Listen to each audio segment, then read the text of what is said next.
Well, hello and good day to all of you wonderful viewers out there. Hi, I'm Awesome Joe, and thank you guys so much for taking in the time of your day to watching another episode of Awesome Joe's Movie Reviews. And today we're going to be talking about the final episode, the finale of the Obi-Wan series. Now, since this is announced to be a limited series, we're only dealing with just one.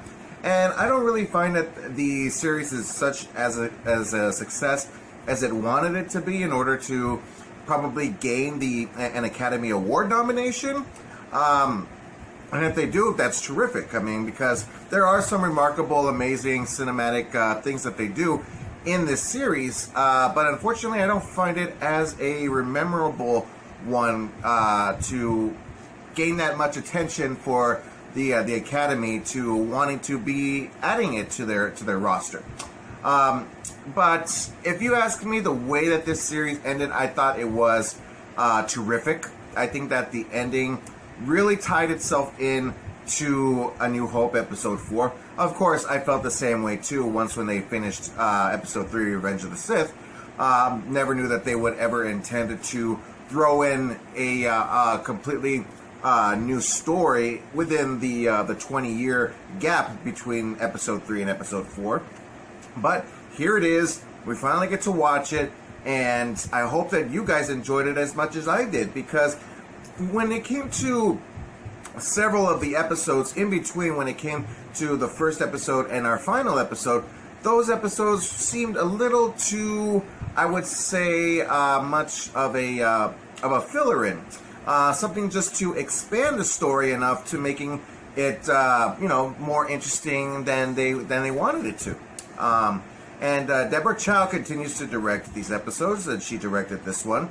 And like I said before in my other reviews, that I really do find that she is a terrific director, and she does a magnificent job with these episodes. I have no complaints with that. There are just several complaints about the episode that I find that could be away from it being anywhere being the director's fault. But we'll go ahead and get more into it with that once we follow ourselves down the line here.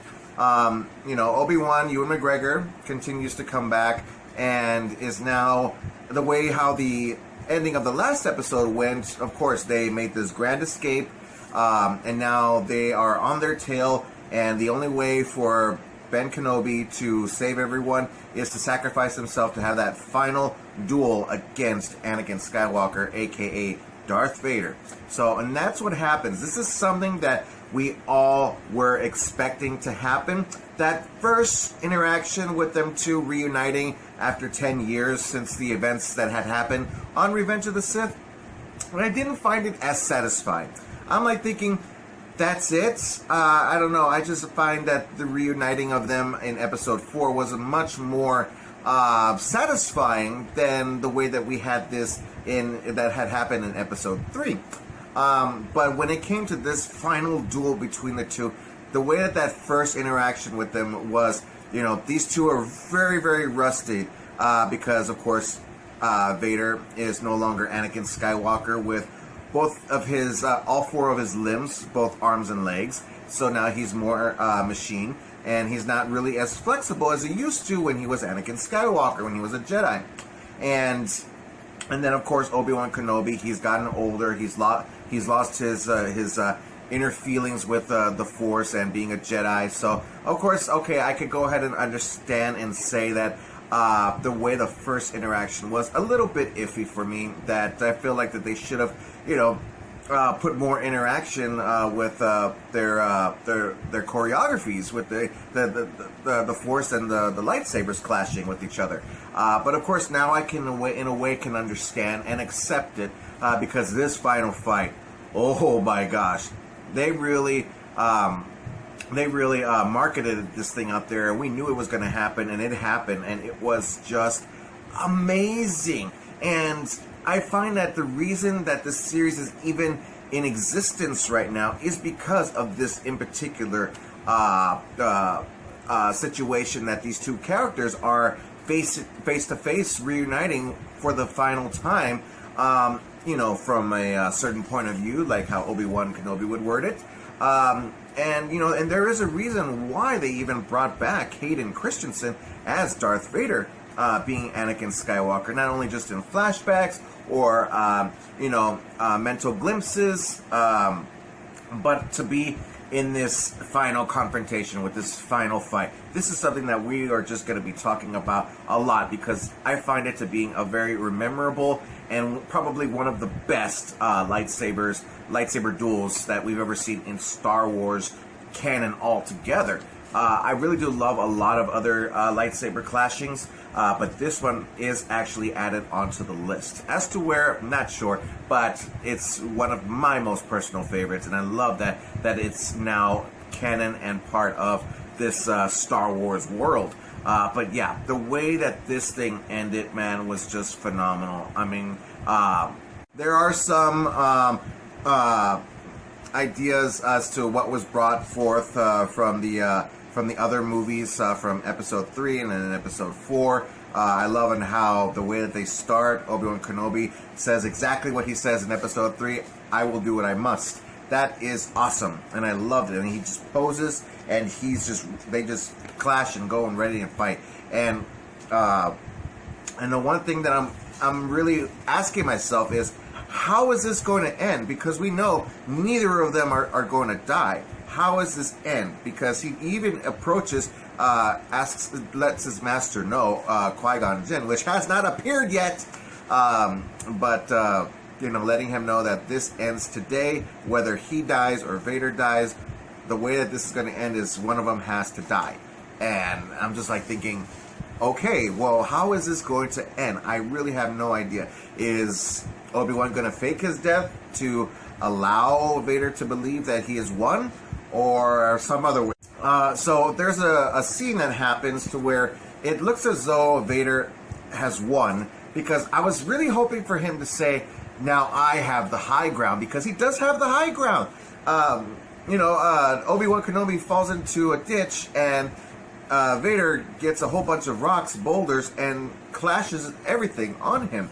And you would think, okay, I know Obi-Wan's not dead. It looks like he's dead. He could have faked his death right then and there and moved on and be the Obi-Wan Kenobi that we know, connected to Alec Guinness's Obi-Wan Kenobi in Episode 4. But that wasn't the case.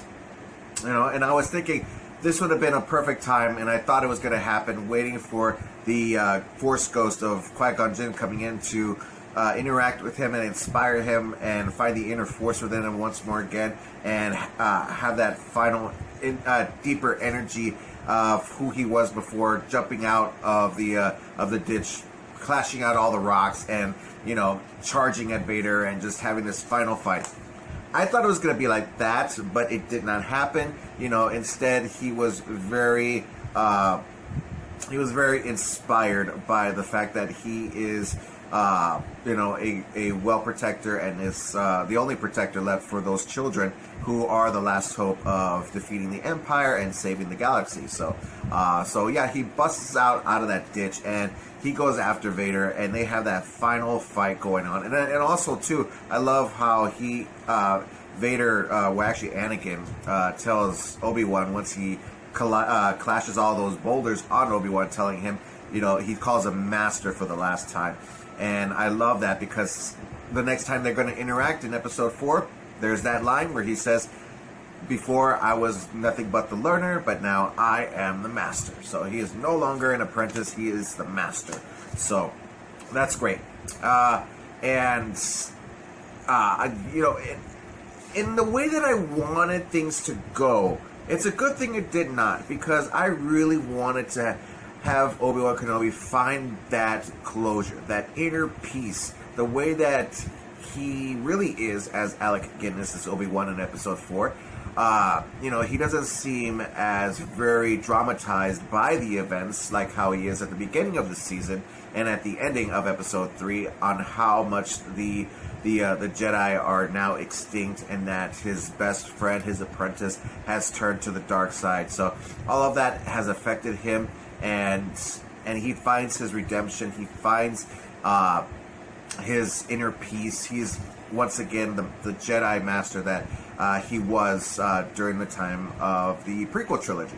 So, And the way that happens is that he feels that he has failed Anakin, which he has brought up in episode 3 and in the of the prequel trilogy and in this show, that he feels that he has failed Anakin, that Anakin fell to the dark side because it was his fault. But no, Vader clearly states to him, letting him know, to reassure him that Vader is the one who killed Anakin Skywalker, not Obi-Wan Kenobi.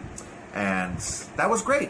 That was really, really great. And how the way that it was interacted was the best part of this entire episode, which was the fact that the way Obi-Wan wins is he gets the handed part of the lightsaber, not the lightsaber itself, but the bottom end, and smashes the computer control kit that's on his chest, and he's doing that heavy breathing that we all know that happens to him in Return of the Jedi, that heavy breathing, and then he slashes his helmet, and you could see the half face of Anakin Skywalker all burnt up, and it looks really creepy. I mean, it just looks like, whoa. I mean, it felt very Freddy Krueger-ish. I mean, he has that little smile on him. I mean, I always found his smile to be very creepy, even during the prequel trilogies, which is one of the reasons why I didn't find Episode 2, Attack of the Clones, that fascinating, because he just seemed very creepy instead of being that handsome, romantic love interest to Padme Amidala. So that really just threw me off. But that smile is just so darn creepy. But it was just still amazing, And one of the theories that I heard from another source is that I've never seen the animated Clone Wars or Rebels or whatever it is, whatnot. But there's a time when Ahsoka confronts Vader the same way Obi-Wan does. And Ahsoka wins this fight by doing the same thing that Obi-Wan does, which is smashing the helmet and half of the face is revealed. But when in that animated series, Ahsoka cuts off the right side and reveals Anakin's face, and Obi-Wan smashes the left side. And so, even though these two are, the most, besides Padme Amidala, they are the closest people to Anakin, and trying to bring him back to the light, to get him to turn, but unfortunately they were not strong enough to go ahead and do that until Return of the Jedi, when Luke was the one who unmasked the entire thing, revealing Anakin Skywalker altogether. So that's very poetic. I really did love that. When I heard that, I was like, bravo. I agree, and I go with that 100%. Awesome. And the way and what's awesome too is that when you get that final confrontation between the two, when they're talking with each other, and Vader is just very smashed, and you see Anakin's face. You hear Hayden Christensen's voice, Anakin Skywalker's voice, but also at the same time, very vividly, James Earl Jones's Vader voice. Just going in between, back and forth, knowing that it's Vader and Anakin at the same time. Even though that he is dark side Anakin, it's still in a way showing that there is goodness, there is still light in him, but he's very deep in the dark. He's very much with the of Sith and in the dark side.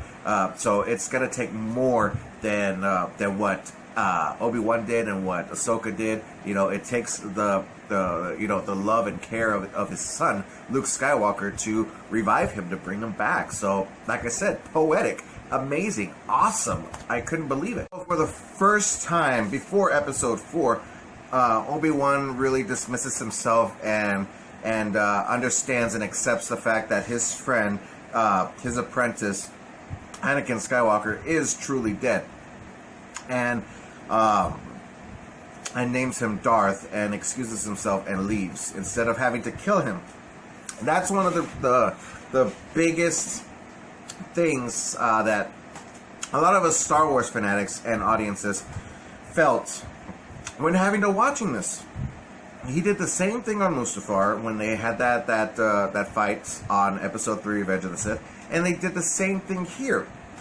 Now we know you can't kill him because you both appear in Episode 4, A New Hope, so we understand that.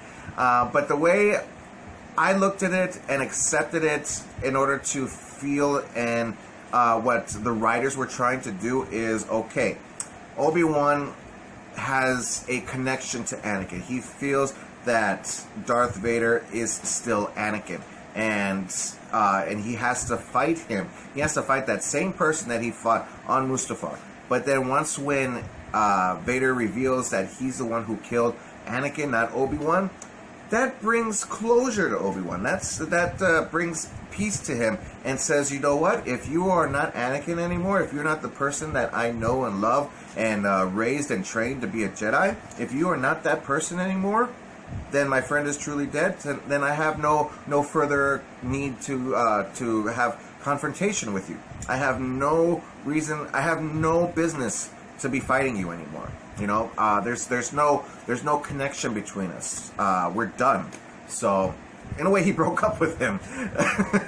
So, because I mean, like Darth Vader, he has like a big obsession, a huge obsession with Obi-Wan, having to capture him and not even just kill him, but to torture him for an enormous amount of time in the way that he has been tortured these last 10 years since the events of Episode 3, you know. And it's not even, I mean, if you were to look at it, it's not really Obi-Wan's fault that the reason why Anakin is in the position that he's in. He put himself there. I mean, you can't put the blame on Obi-Wan. He's only just doing his Jedi job. So, but of course, he's not going to see that since he is Sith. So, but yeah, he has this huge obsession, and later on, he gets rebuilt and fixed up, and he's back at his castle on Mustafar, and he's having this amazing and awesome conversation with a hologram of Palpatine, Emperor Palpatine.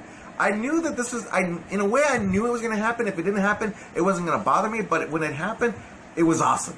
You know, Ian McDiarmid came back once more again. We saw him, of course, in Rise of Skywalker. Of course, not a lot of people like that movie. Me, personally, I enjoy it. But, yeah, it was great getting to see him, and he looked awesome. So awesome. And I enjoyed the conversation that those two had together. And in the way that he went ahead and directed Vader into the path of letting him know that, are you sure you're all right with doing what you're doing? Because I feel like your emotions towards your old master is making you weak.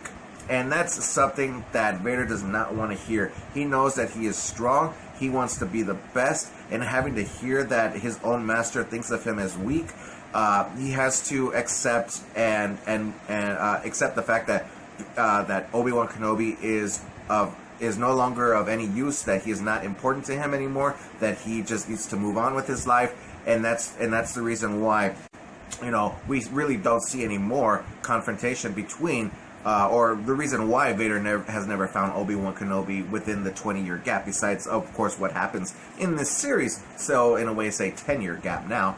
But yeah, it's really fantastic and awesome, and I loved on how the Vader theme came up, and it really just tied the knots to everything that we all know and love, from the prequels to the original trilogy, and now this fit-in gap of the Obi-Wan series. So it was really awesome. I loved it. So fantastic. And I just loved it. Really, really loved it. And then now, long story short, the only thing that I really did admire when it came to the fact of the events that happened at the ending of Episode 5 was the fact that Reva, Moses Ingram's character, has discovered that there is a child on Tatooine with a certain individual that she had, interacted with and threatened in the first episode, which is Owen Lars, which is Joel Edgerton's character, which is also awesome. I really hate the fact on how the way their characters are killed off in Episode 4. I think that the way that Uncle Owen and Aunt Beru are just amazing in this episode, and it really brings justice into knowing that Luke was in very good hands, even though they were going against a the Inquisitor, an Inquisitor with a red lightsaber, being a bad guy. It's not just any like a bounty hunter or whatnot. This person was really literally trying to go after Luke Skywalker and kill him. But the way that it all goes out is, and a lot of people have a real big problem with this, but Reva is redeemed. She is brought back to the light because she could not do what she had wanted to seek justice for the ones that she had loved during Order 66 at the Jedi Temple. She wanted to bring justice to them all, and she couldn't do it because she thought that if she were to kill Vader's son, that they would be even. She would have that justice that she was looking for. But unfortunately, that's not the case. Otherwise, she feels that she would have made herself nobody better than what Vader is, having to doing what he did also. But I'm thinking, okay, I understand what you guys were trying to do. The writers, I understand.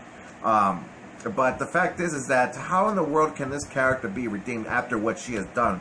And during those experiences in the past had never affected her until now.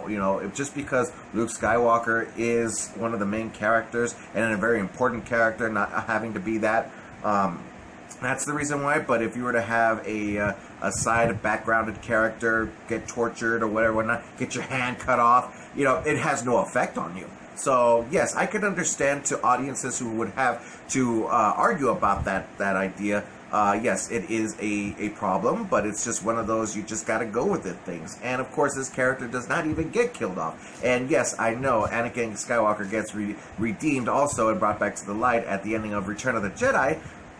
And after everything that he has done, he has killed children, he has killed many Jedi and so many rebels and so on and so forth. It's like, it's hard for a character like that to be redeemed as well. But he was. So if that can happen to him, it can happen to her, and it did. But it just wasn't that, it was just a huge question mark. And the fact that she's still alive, she's bearing the truth as to who Luke Skywalker is and why Tatooine is so important. Nothing about Leia. Leia is just an even bigger secret. But as far as she's concerned, there's only one child that is Luke's child, and and I love that how Obi-Wan just eases her and comforts her and lets her know that now you can be who you want. You're free. You're no longer a part of the dark side. You're no longer an Inquisitor. You no longer serve Vader or the Empire. You can be your own person. Live your life. So, but there's a huge question mark with that character, and I'm like thinking, there's got to be more to this, and I have a feeling we're going to be seeing more of this character in any future Star Wars project, and I'm kind of assuming maybe on Andor, that's coming out in August, so there's a possibility of that happening. It's a good thing that they did not break canon either, because that was one of my concerns at the ending of Episode 5 when Reva finds out after revealing that message, that knowing that Luke Skywalker is on Tatooine being protected by Owen Lars and is the son of Anakin Skywalker.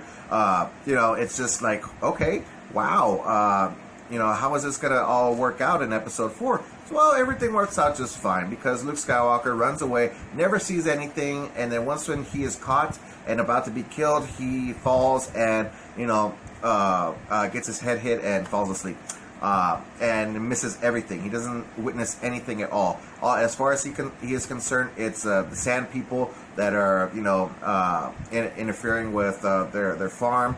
So, and that's about it. So, okay, all right. I'll give you that. So, because in Episode 4, everything when it comes to Jedi, lightsaber, Force, everything like that is revealed to him with Obi-Wan Kenobi. Alec Guinness is Obi-Wan Kenobi in the movie. So. But yeah, a big question I'm thinking of too is there going to be a season 2? It seems like there could be a possibility, but knowing that this series is not as successful as Star Wars fans would want it to be, I just don't think it would. And I find that the ending of this entire thing really worked out the way that, it just came to a good close. It came to a really good close. I don't see how there could be any more story there for our characters other than what happens in the movie, in Episode 4. So, and the Leia Organa character, Vivian Lyra Blair, she's just a sweetheart, and I love seeing her. I would love to see her more of her, developing a rebellion alongside with her dad, Bail Organa, which is also returning Jimmy Smits. And I just love their father and daughter interactions with each other, and even with Owen Lars and Luke Skywalker, just amazing. Great father figures, a lot more better than what Anakin Skywalker would have been as a father to his own children. So it was great. It was awesome. And just how they have that. There's actually an introduction also as well too when Obi-Wan Kenobi is, with his inner peace and back to the way that we all know and remember him as, and is introduced to Luke Skywalker, and he says the line, he says it, "Hello there." And he sounds just like Alec Guinness from Episode 4. Just amazing. I loved it. And he even gives him that, Ep.6 toy that he plays with in Episode 4 also. Just so awesome. But the biggest reveal, and was so awesome, I was a little girl, just the way that I felt and interacted with, is that, Qui-Gon Jinn appears. This was hinted at ever since the beginning. Ever since they announced that they were doing an Obi-Wan series.